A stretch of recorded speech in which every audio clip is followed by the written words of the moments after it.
If you ever wanted to quickly summarize Battleborn for someone, you could simply say it's a hero-based first-person shooter with Gearbox Borderlands style humor. And from the outside looking in, that's a pretty decent summary of the game. But overall, the game is so much more. The game features a first-person view, but not all heroes use guns or ranged weapons. In one mission, you will be playing as the genderless mushroom named Miko with the power to heal teammates. In the next, you might be playing as a mighty powerful sword-swinging Wrath. Lost everything just to find a hero. Gained insight but still blind to hear though. Galaxies away, but our faith is real. Ranking up is an important part of Battleborn, both for individual heroes and your overall command rank. Hero ranks unlock new skills for your characters as they level up over 15 ranks. Every one of these new skills can drastically change how you play as a hero. For example, Gallia can rank up to unlock the ability to pull her foes to her from a distance, and this allows her to keep the pressure on her opponent.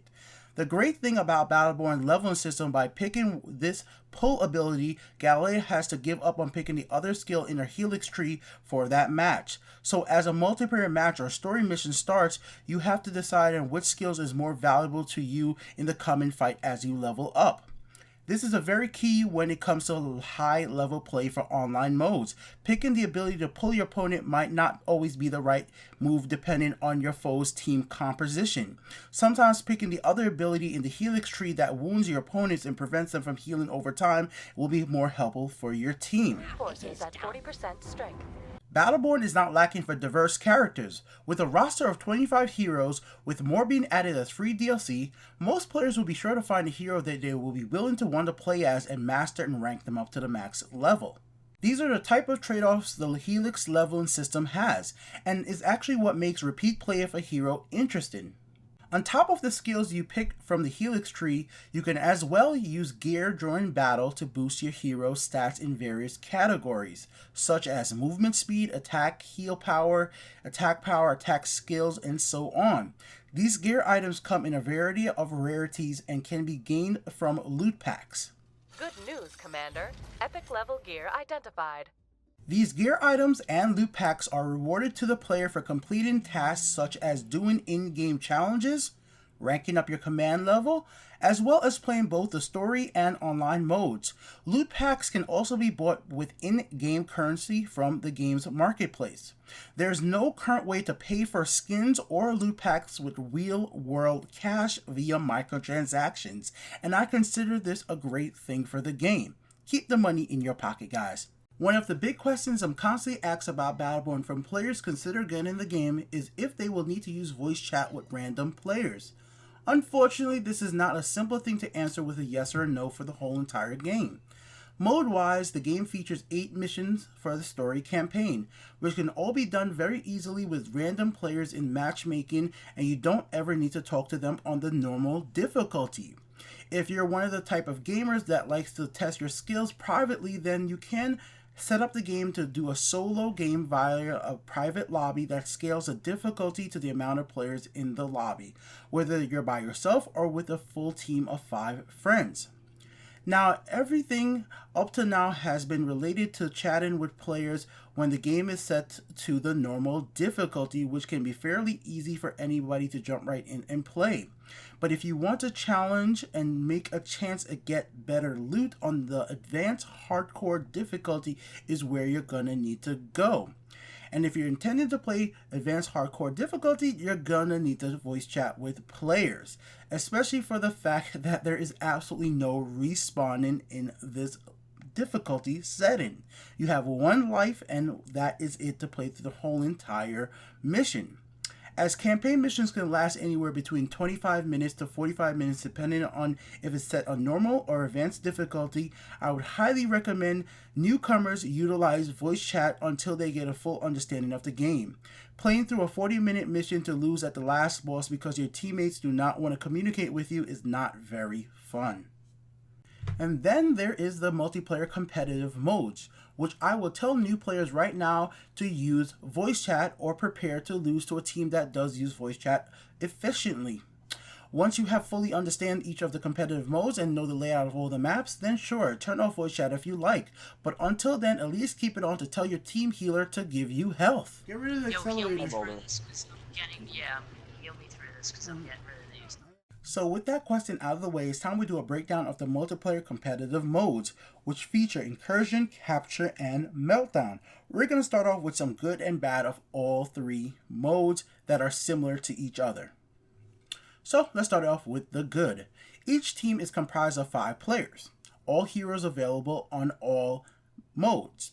There's a great penalty for players that leave matches too early. I absolutely love this penalty right here, guys. Each game mode is explained well in detailed written form and spoken form before the start of each match. Each mode features 2 large maps that look and feel different to play on. None of the maps are reused for other modes and they're all unique.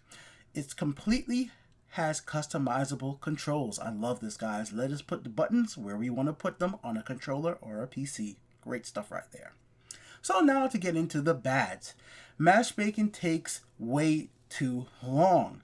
This has been an issue since the beta. It's not that there's not enough players playing, it just seems that they needed to work a little bit on their network codes to get people together a lot faster, especially if you have a full party of 5 and you try to search for another party of 5, it takes a little too long. Character selection countdown timer is way too long. You will just sit at the screen waiting for this timer to go down because somebody just didn't want to press X.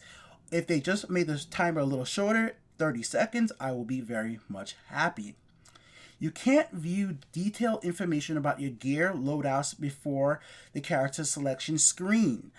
Alright, what I mean by this, guys, in high level play, let's say you have 2 of the same items in different gear loadouts. Yes, you might label your gear loadouts, but it would be great if they allow us to at least see our gear information, exactly what stats each gear has, while you sit on that character selection screen that takes so long to count down anyways. The more stuff we could do on this character selection screen, it makes it better because it just sits there for way too long. And moving on from that, guys, another problem that I really find that really irritates me personally, guys, is that you cannot change your character selection on the character selection screen in case you pick the wrong character or somebody else on the team picked the wrong character they didn't mean to pick. We have all this time to sit here and wait, so we might as well allow us to change a character before the timer runs out. I understand they might do this for high level play, but I think it's okay because we can't see what the other opponents picked for their teams yet. So I think allowing us to change our character selection before the timer run out would be perfectly fine. Just my personal opinion there. And another thing that I personally think is a big issue with the game across all modes and multiplayer is the weapon and skill sound effects don't feel very impactful and like you're doing a lot of damage. And the music is overall only okay. It's not the best thing ever. But that's my big complaints right there with both multiplayer and single player, and some of these things cross over between all the multiplayer modes. Now let's talk about the individual modes themselves. Of the 3 modes, the most popular is Incursion. In this mode, players are tasked with protecting 2 sentry turrets on their side of the field, while guiding small robots called minions to assault the opposing team's sentry. At the end of the 30 minutes, whichever team has done the most damage or destroyed the opposing team's sentry wins. A well put together team of friends communicating effectively can win a match of Incursion in under 15 minutes, or keep the pressure up so well against the opposing team that they're willing to vote for a forfeit.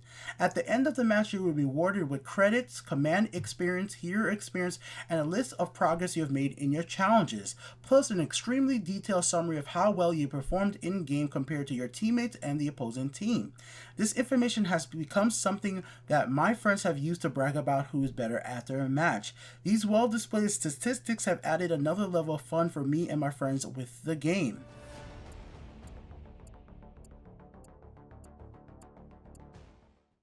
Then there's Meltdown, which of all the multiplayer modes, this is the one I recommend newcomers jump right in and play first, as it is extremely easy to understand that your goal is to simply help lead your minions to the goal and score points, or you can focus on stopping the opposing teams from leading their minions into the goal and defend that way.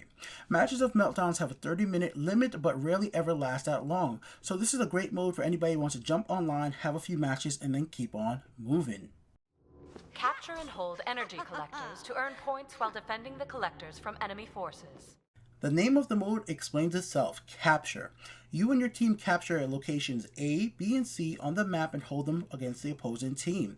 This is the mode you'll find that's most similar to other first-person shooters. I personally don't find this mode much fun without playing with a group of friends, as trying to hold a capture point with random players that seems to want to play deathmatch doesn't really work. To me, Incursion and Meltdown are the highlights of Battleborn, and Capture was added in for people looking to play a normal first-person shooter mode. Overall, Battleborn's multiplayer modes have been well crafted, and you can see a lot of thought has went into things like hero balance and map layout.